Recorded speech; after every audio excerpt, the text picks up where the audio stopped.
Cheating కేసుకి సంబంధించి ఏదైతే చాలా వరకు వెలుగులోకి అంటే ఆలస్యంగా వెలుగులోకి వచ్చిన ఘటన అని చెప్పుకోవచ్చు. ఎందుకంటే ఒక అబ్బాయి మోసం చేశాడని అమ్మాయి ధైర్యంగా మీడియా ముందుకు రావడం జరిగింది. ప్రస్తుతం హిట్ టీవీతో మాట్లాడడానికి ఆవిడ ముందున్నారు. సో చెప్పండి సౌమ్య, అసలు మీకు ఏం జరిగింది?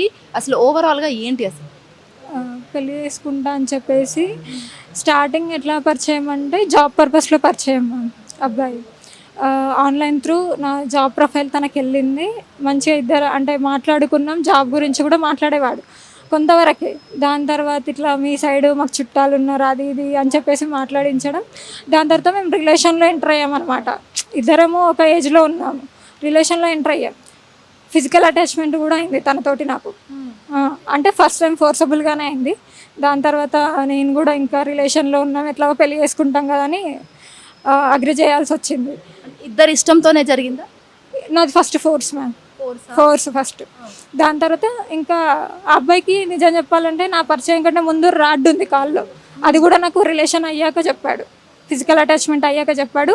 ఇంతకుముందు కూడా లవర్స్ ఉండేవాళ్ళంట, అది కూడా నాకు మొత్తం అయ్యాకే చెప్పాడు. రీసెంట్గా ఇంకా చాలా తెలిసాయి కూడా. అబ్బాయి వేరే దగ్గర కర్నూలులో ఆఫీస్ పెట్టుకొని అక్కడ ఏజెంట్స్ అంటే క్లయింట్స్ ఉంటారు కదా, వాళ్ళందరినీ చీట్ చేసి ఇక్కడ హైదరాబాద్కి వచ్చి సెటిల్ అవుదామని చూసాడు అబ్బాయి. ఇక్కడ మనకొండలో జేజీపీ సొల్యూషన్స్ అని మార్కెటింగ్ పెట్టుకున్నాడు. తన పేరేంటి? యాక్చువల్గా తను ఏం వర్క్ చేస్తుంటాడు? అసలు మీకు ఎలా తెలుసు కూడా అంతా కూడా? Vinay Kumar, JGP solution CEO. ఆయన సిఇఓ అంటే చెప్పాడు, బట్ ఎక్కడ కూడా తనకి రిజిస్ట్రేషన్ ఆఫీస్ లేదంట. అంటే ఎంక్వైరీలలో తెలిసింది నాకు రీసెంట్గానే ఎఫ్ఐఆర్ ఫైల్ అయ్యాక. ఇంకోటి ఏంటి అంటే 2023లో నాకు అబార్షన్ కూడా చేయించాడు. పిలిచి తనే పంపించాడు, వేసుకోమని అన్నాడు. వేసుకోకపోతే చచ్చిపోతానన్నాడు. దానివల్ల నేను వేసుకోవాల్సి వచ్చింది అబార్షన్. ఇంకోటి ఏంటి అంటే ఆ అబ్బాయి 2024లో థర్డ్ టైం ఆపరేషన్ చేయించుకున్నాడు కాల్ది. అప్పుడు కూడా నేనే దగ్గర ఉండి చేశాను ఆయనకి. రాడ్డు మళ్ళీ పడింది ఆ అబ్బాయి. సౌమ్య, మీది ఎన్ని years relationship? 6 years relation ma'am. అది ఆపరేషన్ అయిన తర్వాత ఇప్పుడు ఆ అబ్బాయి కాల్ సెట్ అయిపోయి మంచిగా అయిన తర్వాత రీసెంట్గా 10 months నుంచి విజయలక్ష్మి అనే అమ్మాయి పరిచయం ఉంది. ఆ అమ్మాయితో ఎంగేజ్మెంట్ చేసుకున్నాడు March 26కి. సేమ్ క్యాస్ట్ వాళ్ళు. మీరు ఉండగానే ఎంగేజ్మెంట్? నాతో రిలేషన్లో ఉండగానే ఎంగేజ్మెంట్. అంటే చెప్పాడా మీకు ఎంగేజ్మెంట్ చేసి? అసలు చెప్పలేదు. నాకు ఎంగేజ్మెంట్ రోజు ముందు నైట్ కూడా నాతో 10 o'clock వరకు చాట్ చేశాడు వాట్సాప్లో. మీకు ఎవరు చెప్పారు మరి ఎంగేజ్మెంట్ అయింది? ఆ అమ్మాయి వాళ్ళ సైడు. నాకు ఈ అమ్మాయి మీద కొన్ని డేస్ నుంచి డౌట్ అనమాట. ఎందుకంటే ఎవరితో అమ్మాయితో మాట్లాడుతున్న డౌట్ ఉంది నాకు, కానీ పర్టికులర్గా ఈమె అని తెలియదు. అయితే కొన్ని మనకి ఇన్స్టాలో నార్మల్గా కామన్ ఫ్రెండ్స్ వస్తారు కదా, అట్లా ఒక అమ్మాయి ద్వారా, ఆ అమ్మాయిది పబ్లిక్ అకౌంట్ ఉంది, వాళ్ళ ఫ్రెండ్ది. ఆ అమ్మాయి స్టోరీ చూడగానే వీళ్ళ ఇద్దరిది ఎంగేజ్మెంట్ ఫోటో. మార్నింగ్ చూసి వాళ్ళ అమ్మకి కాల్ చేశా. ఈ అబ్బాయి కాల్ చేస్తే లిఫ్ట్ చేయలేదు. వాళ్ళ అమ్మకి కాల్ చేసి ఇది నాకు మీ అబ్బాయికి మధ్య జరిగింది అని చెప్పేసి మొత్తం చెప్పినా కూడా వాళ్ళ అమ్మాయి నువ్వు చచ్చిపో, నీకు మా అబ్బాయికి ఏం సంబంధం లేదని అనింది వాళ్ళ మమ్మీ. మీది మాది ఒక క్యాస్ట్ కాదు చేయడానికి, నువ్వేమన్నా చేసుకో, ఎక్కడికన్నా వెళ్ళు అని అన్నది. నేను కేసు వేసాను. కేసు వేసినా కూడా ఇప్పుడు ఆ అబ్బాయి బయటకు వస్తాడు. బయటకు వచ్చాక ఇలా ఇంకొక అమ్మాయికి చేయడానికి గ్యారంటీ ఏముంది? ఎందుకంటే బుద్ధి మారదు. ఒకసారి నువ్వు ఆల్రెడీ నాకంటే ముందు ఇద్దరిని లవ్ చేసావు, నన్ను 6 years లవ్ చేసావు, నా తర్వాత ఇంకెంతమందిని చేస్తావు అనేది గ్యారంటీ ఉందా? రేపు పెళ్లి చేసుకున్న అమ్మాయికి కూడా నువ్వు గ్యారంటీ ఇవ్వలేవు. ఈవెన్ బయటకు వచ్చిన తర్వాత నన్ను అసలు ఉంచుతాడో లేదో కూడా గ్యారంటీ లేదు. మ్యామ్ చంపే రకం ఆ అబ్బాయి. అంటే ఇంత పెట్టుకున్నాక చంపడా? అలా కూడా చేస్తారు. రిలేషన్షిప్ అంటే అబ్బాయి కూడా అసలు అమ్మాయి వదిలేకలేని సిచ్యువేషన్. అలాంటిది 6 years రిలేషన్షిప్ వదిలేసి ఇప్పుడు అమ్మాయి దగ్గరికి వెళ్ళడం రీజన్స్ ఏమై ఉంటాయి? నన్ను మాత్రం లావుగా అమ్మని బాడీ షేమింగ్ బాగా చేసేవాడు. లావుగా గమ్మనేటోడు, చాలా లావుగా గమ్మనేటోడు. అసలు ఎట్లా అంటే నాకు లావుగుంటేనే ఇష్టం, నేను లావుగుంటేనే నాకు నచ్చుతుంది, అమ్మాయిలు లావుగా ఉండాలి ఇట్లా అనేవాడు. బాడీ షేమింగ్ ఎందుకు చేసేవాడో నాకు తెలియదు. మరి స్టార్టింగ్లో కూడా నేను ఇట్లానే ఉన్నా. ఇట్లా కాకుండా లావుగా అన్నట్టు కూడా నేను ఏం లేను. స్టార్టింగ్ నుంచి నేను ఇంతే. నన్ను ఫస్ట్ నుంచి చూసాడు. మళ్ళీ ఆన్లైన్లో చూసి కూడా ఇష్టపడ్డాడు నా ఫోటో. ఇంకా డైరెక్ట్ వచ్చిన తర్వాత ఇట్లాగా అట్లాగా అంటే నేను ఎలా అవుతా? ఇప్పుడు పరిచయం ఉన్న అమ్మాయితో కూడా ఏ రిలేషన్ నాకు తెలియదు, బట్ 10 months నుంచి పరిచయం అంట ఆ అమ్మాయి కూడా. ఇప్పుడు ఎంగేజ్మెంట్ చేసుకున్న అమ్మాయి. Love marriage? ఇప్పుడు కూడా లవ్ మ్యారేజ్ అని అనుకుంటున్నా. అదేం పెద్దలు చూసిన సంబంధం కాదు. ఇంకోటి ఏంటంటే వీళ్ళ మామయ్య పాస్టర్ కమ్ పోలీసు. అట్లా కూడా నన్ను బెదిరించారు. అంటే వీళ్ళ ఫ్రెండ్స్కి ఫస్ట్ మ్యాటర్ తెలిసినప్పుడు కూడా వాళ్ళ మామ పోలీసు ఎంతో అంత లక్షలు ఇచ్చేసి మన బయటికి తెచ్చుకుంటారులే అని కూడా మాట్లాడారు. అది జరిగింది మ్యామ్. అంటే ప్రస్తుతం ఆ అమ్మాయికి తెలుసా మీ అంటే మీ ఇష్యూ తెలుసా? తెలుసు. తను తెలిసి కూడా యాక్సెప్ట్ చేసిందా? తెలిసి తను రిలేషన్ నీతోటి ఉన్నాడని నాకు చెప్పాడు, బట్ నీతో పెళ్లి చేసుకోనని చెప్పాడంట అని చెప్పేసి అనింది. ఆ అమ్మాయికి నా అబార్షన్ సంగతి తెలియదు. ఈవెన్ చెప్పానంటే ఆ అమ్మాయి కూడా ఒక రకంగా చీట్ అయింది, కాకపోతే ఎంకరేజ్ చేస్తుంది ఆ అబ్బాయికి. అంటే తను ఎంకరేజ్ చేయాల్సిన అవసరం ఏముంది ఆ అబ్బాయిని? 200 మెంబర్స్ ముందు ఎంగేజ్మెంట్ అయిందని వాళ్ళ బాధ. ఒక అమ్మాయికి అన్యాయం జరిగిందని కాదు, 200 మెంబర్స్ ముందు లక్షలు ఖర్చు పెట్టి ఎంగేజ్మెంట్ చేసుకున్నామని వాళ్ళ బాధ. అంటే పరువు నష్టం ఆ, అంతమంది ముందు మాకు ఎంగేజ్మెంట్ అయింది, ఇప్పుడు పెళ్ళి అయిపోతే ఎట్లా అని వాళ్ళ బాధ. ఒక అమ్మాయి ఎట్లన్నా పోని, వాళ్ళకి సంబంధం లేదు, ఆ అమ్మాయికి సంబంధం లేదు, ఆ అబ్బాయికి సంబంధం లేదు, అసలు వాళ్ళ పేరెంట్స్కి కూడా సంబంధం లేదు. అబ్బాయి వాళ్ళ పేరెంట్స్కి, అబ్బాయికి ఫాదర్ లాగా లేడు, వాళ్ళ మమ్మీ కూడా అంతే, ప్రతిదీ అబద్ధం చెప్పేస్తుంది వాళ్ళ మమ్మీ అయితే. అంటే మీది ఏ క్యాస్ట్? అతను వినయ్ కుమార్ ఏ క్యాస్ట్? వాళ్ళ మాదిగా, మేము బీసీబీ. ఓకే, అంటే పోల్చుకుంటే మీ క్యాస్టే హయ్యర్ క్యాస్ట్ కదా? అవును, కానీ నేనే అడుక్కోవాల్సి వస్తుంది ఆ అబ్బాయిని, చేసింది ఒప్పుకో అని. ఎందుకు అసలు ఆ అబ్బాయి? ఆ అబ్బాయి అలా మారిన సంగతి కూడా నాకు తెలియదు. అసలు నాకు చెప్పకుండా ఎంగేజ్మెంట్ చేసుకున్న, నాకు ఎంగేజ్మెంట్ ముందు రోజు కూడా హైదరాబాద్లో ఉన్నానే మెసేజ్ చేశాడు. అసలు ఎక్కడున్నాడో కూడా తెలియదు నాకు ఎంగేజ్మెంట్ ముందు కూడా, ఎందుకంటే మేము డైలీ కలిసేవాళ్ళం. కానీ అంటే అప్పుడప్పుడు ఆ అబ్బాయి రీసెంట్గా మాదాపూర్లో ఉండేవాడు, 10 months నుంచి ఆ అమ్మాయి పరిచయం కానీ హఫీస్పేట్ షిఫ్ట్ అయిపోయాడు రూమ్. అక్కడ రూమ్కి కూడా నేను వెళ్ళాను. March 26కి ఆయనకి ఎంగేజ్మెంటా, March 1st వీక్లో నన్ను కలిసాడు ఫిజికల్గా. ఆ అబ్బాయికి ఏం తెలియకుండా జరిగిందా ఎంగేజ్మెంట్? పోనీ నాకు చెప్పొచ్చు కదా, రిలేషన్లో ఉన్నప్పుడైనా. చెప్పనే లేదు నాకు అసలు, ఇంత చిన్న ఇన్ఫర్మేషన్ కూడా నా దగ్గర అంటే ఓపెన్ కాలేడు. అంటే తన ఫోన్ చూడడం లాంటివి కానీ మీరు ఏం చేయలేదా? మరి మీకు అంత తట్టలేదా? ఒక రోజు మేము కార్లో వెళ్తుంటే ఇట్లా విజ్జు స్మైలీ అని చెప్పేసి అమ్మాయి కాల్ వస్తుంటే ఎవరు అని అడిగితే కూడా ఆ అమ్మాయి నాకు క్లయింట్ అని చెప్పాడు.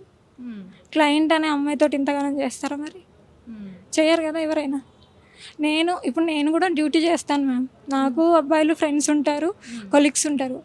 నన్ను కూడా తప్పు పెట్టడంలో తప్పలేదని నేను అనుకోవద్దు కదా. ఇప్పుడు అట్లా నేను అనుమానించద్దు కదా, ప్రతి అమ్మాయితో మాట్లాడిన అమ్మాయితో అలా లింకులు పెడితే నేనే గలీజ్ అయిపోతా కదా.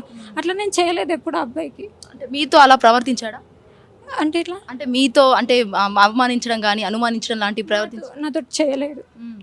ఎందుకంటే నా ఫోనే ఇచ్చేదాన్ని, నేను ఓపెన్గా ఫోన్ ఇచ్చేదాన్ని, చేతిలో పెట్టేదాన్ని, చూసేవాడు, ఫోన్ పేలు చేసుకునేవాడు ఫోన్లోకి వెళ్ళి. నేను దేనికి కూడా నేను నో చెప్పలేదు అబ్బాయికి. అంత ఇష్టపడ్డా పెళ్లి చేసుకుంటామనే గట్టి నమ్మకం ఉండే నాకు. లాస్ట్కి ఇలా చేశాడు. అంటే ఇక్కడ సౌమ్య మీకు అర్థం కాని విషయం ఏంటంటే 6 years నుంచి మీరు రిలేషన్లో ఉన్నప్పుడు అన్నీ ఓపెన్ అప్ తను కూడా అవ్వాలి, మీరు కూడా తెలుసుకోవాలి కదా. మీరు అంతా తట్టలేదు అంటే నేను అస్సలు అడగలేదు మ్యామ్, ఎందుకంటే రెస్పెక్ట్ ఉండాలి ఫస్ట్ ఆఫ్ ఆల్. ఎందుకంటే అనుమానించడం అంటే అది వేరే ఉంటుంది. నేను ఎందుకంటే ఆ అబ్బాయి ఆల్రెడీ నాకు చెప్పాడు కదా, నీకంటే ముందు ఒక అమ్మాయితో రిలేషన్ ఉంది, ఒక్క అమ్మాయితో అని చెప్పాడు. కానీ రీసెంట్గా తెలుసుకుంటే నాకంటే ముందు ఇంక 2 అమ్మాయిలు ఉండినంట. ఇప్పుడు కూడా ఆ అబ్బాయి బెంగళూరు అని బయటికి వెళ్తాడు మ్యామ్, బెంగళూరు అని చెప్పేసి విజయవాడ, వైజాగ్ అని వెళ్తాడు. ఏ అమ్మాయిలను కలిసేసి వస్తాడో కూడా తెలియదు. చెప్పాలంటే ఆ అబ్బాయి ఫోన్ హిస్టరీ తీస్తే ఎంతమంది అమ్మాయిలు వెళ్తారో తెలియదు. నాకు ఇప్పుడు వచ్చే డౌట్లకి అసలు ఇన్ని రోజులు ఇతన్ని లవ్ చేసిందా అనిపిస్తుంది. ఎందుకంటే నిజాలు తెలిసి ఇంకా నాకే బాధ ఉంది. వాళ్ళ పేరెంట్స్ ఏం చేస్తుంటారు? వాళ్ళ ఫాదర్ చనిపోయాడు మ్యామ్. మమ్మీ అయితే రీసెంట్గా షాప్ పెట్టుకుంది. వాళ్ళ మమ్మీ స్టోర్ పెట్టుకుంది, ఒకటి రీటైల్ స్టోర్, అంటే మన లేడీస్ ఎంపోరియం లాగా పెట్టుకుంది తను అక్కడ కర్నూలులో. సో ఇదంతా జరిగి కూడా ఎన్ని రోజులు అవుతుంది అసలు? ఇది ఇప్పుడు అంటే ఎంగేజ్మెంట్ అవ్వడం, మీతో బ్రేకప్ రిలేషన్ అవ్వడం, ఇదంతా అసలు చెప్పలేదు మ్యామ్. తను బ్రేకప్ చెప్పకుండానే నన్ను మెయింటైన్ చేద్దాం అనుకున్నాడు, అటు పెళ్లి చేసుకున్న అమ్మాయిని మెయింటైన్ చేద్దాం అనుకున్నాడు. బ్రేకప్ చెప్తే పోనీ బ్రేకప్ అయింది మా ఇద్దరికి అని నేను కూడా సైడ్ అయిపోయేదాన్ని, కానీ బ్రేకప్పే చెప్పలేదు. ఎందుకంటే నేను వదిలేయా అని తెలుసు తనకి. అది so please don't be emotional. చెప్పండి, అసలు ఏం చెప్పాలనుకున్నా కూడా మీరు మా హిట్ టీవీతో షేర్ చేసుకోవచ్చు. చెప్పండి ప్లీజ్ డోంట్ బీ ఎమోషనల్. ఇట్లా ఏ అమ్మాయికి కావద్దు అని, ఎందుకంటే బయటకు వచ్చిన తర్వాత కూడా ఇంకా చాలామంది అమ్మాయిలు ఉంటారు, ఛాన్స్ తీసుకునే ఎక్కువ ఉంటుంది.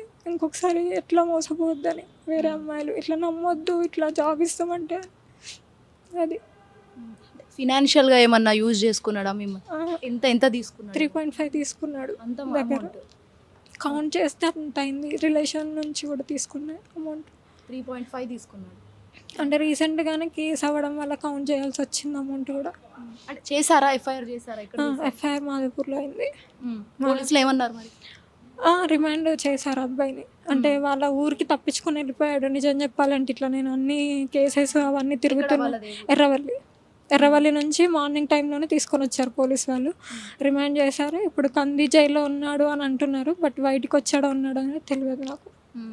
అంటే సో మీరు ఇప్పుడు ఏం కావాలనుకొని మీరు మీడియా ముందుకు రావడం జరిగింది, ఈరోజు మీకు అసలు ఏం కావాలి?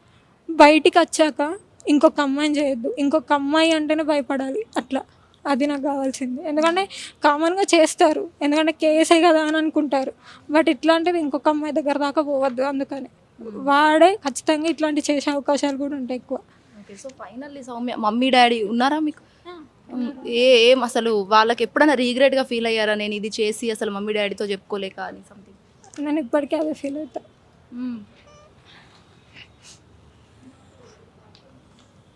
చెప్పండి. ఎందుకంటే చెప్పుకోలేం పేరెంట్స్కి. అది please don't be emotional. 6 years గుడ్డిగా నమ్మిన అనుకుంటున్నాను అంతే. లవ్ లేదు, ఆ అబ్బాయికి అసలు లవ్వే లేదు. నిజం చెప్పానంటే నేను అట్లా నమ్మి మోసపోయా అంతే. ఇంకోటి ఏంటంటే హైదరాబాద్కి అమ్మాయి వచ్చినా సరే ఇట్లాంటి వాటిలలో పడొద్దని కోరుకుంటా నేను. Right Soumya, thank you. మీకు ఖచ్చితంగా న్యాయం జరుగుతుంది. సో మీరు don't be emotional.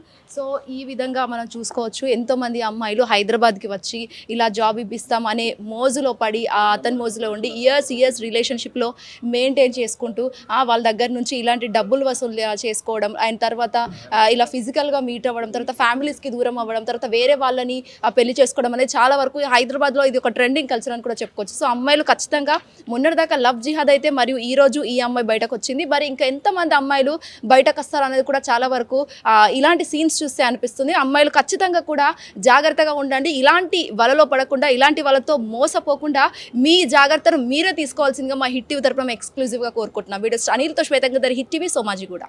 Hit TV app, ఇందులో short news, live news, entertainment shows, movies, digital magazines తో పాటు మీ జిల్లా వార్తలను కూడా ఫ్రీగా చూడొచ్చు. ఇంకెందుకు ఆలస్యం, వెంటనే హిట్ టీవీ యాప్ ని డౌన్లోడ్ చేసుకుని ఫ్రీగా ఎంటర్టైన్మెంట్ పొందండి. Hit TV app. Hit TV app. Please download hit TV app. Hit TV app ని ఫ్రీగా డౌన్లోడ్ చేసుకొని ఎంజాయ్ చేయండి. మీకు నచ్చిన ఎంటర్టైన్మెంట్ కోసం హిట్ టీవీ యాప్ ని ఫ్రీగా డౌన్లోడ్ చేసుకుని ఎంజాయ్ చేయండి. హిట్ టీవీ యాప్ ని డౌన్లోడ్ చేసుకుని ఆస్వాదించండి, ఆశీర్వదించండి. ఇంతమంది సెలబ్రిటీలు హిట్ టీవీ యాప్ ని డౌన్లోడ్ చేసుకోండి అని చెప్తున్నారంటే ఎంత మంచి యాప్ ఆలోచించండి. అమెరికాలో చదవాలనుకునే వాళ్ళకి విశ్వసనీయమైన పేరు మన శౌర్య కన్సల్టెన్సీ. UK లో 1 year masters, 2 years work permit up to 5 years visa. Contact Saurya Consultancy. Contact 89851 89851.